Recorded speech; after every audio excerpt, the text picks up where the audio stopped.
Hello, this is Nintendo Guy, and I'm here to review a classic arcade game called Miss Pac Man. And this was a game that was released in 1982, and it was originally made by Midway, as you can see. So anyway, here's the title. Here we have the game itself. We have the arcade joystick. It's not as stiff like the Atari 2600 controller. We have the one-player game and the two-player game.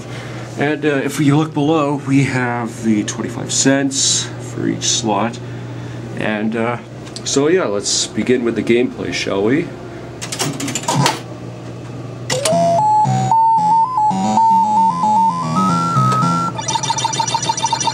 Basically, the game is pretty much the same thing. It's as the original Pac-Man. The only difference is that the levels are different, the sound effects are different, and the fruit is moving around. And of course, you get to play as Pac-Man's girlfriend. Basically, it's just your typical scoring up points game. You just move around and eat stuff, and try not to touch the ghosts unless if they're blue. If you touch a super pill, you can make the ghost turn blue for a few seconds, and then you can eat them. I should also point out that if you beat 2 levels, a new cutscene will appear, and then the board map will change. And that's actually a pretty cool thing because it keeps you playing the game more and more often. So it just makes you put more quarters in the machine. It makes the game more addictive. Another positive aspect about this game is the controls. It's just a joystick. You don't really need to push any buttons. It's just move up and down, left and right. And like I said before, the joystick is very accurate. It's not stiff like the Atari 2600 controller, and it's very easy to control. It's so easy that even a little kid could play it.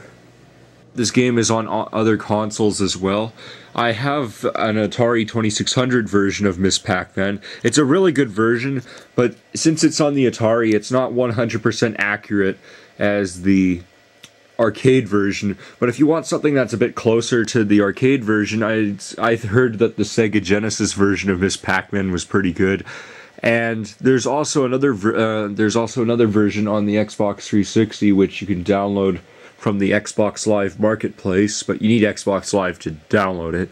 It's the same thing as the arcade version. The only thing is they put new types of modes in it, so they had leaderboards and achievements and stuff. But if you actually do manage to find this game at the actual arcade machine, I'd say it's worth giving a try because it's a really fun game to play. I've noticed that you can get this exciting kind of feeling when playing your game on the actual arcade machine, but it's a feeling that you can't seem to grasp when playing it on a console. And this is another reason. This is one of the reasons why I think it's good to play games on the arcade machine, because you just get this exciting feeling that you can't get.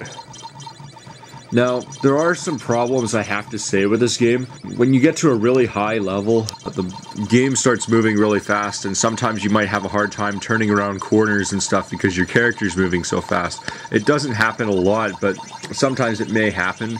Another problem I should point out that is the part where is the time when you get surrounded by two or more ghosts, and then you have no other way to escape. It's just a stupid sign of bad luck, and you can't avoid it, though it just happens at random. But don't let this fool you into thinking that it's a bad game. It's actually quite an excellent game, and I say it's worth trying out, even though it's got those 2 minor problems. I guess that pretty much wraps that up for my review. So anyway, this is Nintendo Guy saying take care and goodbye.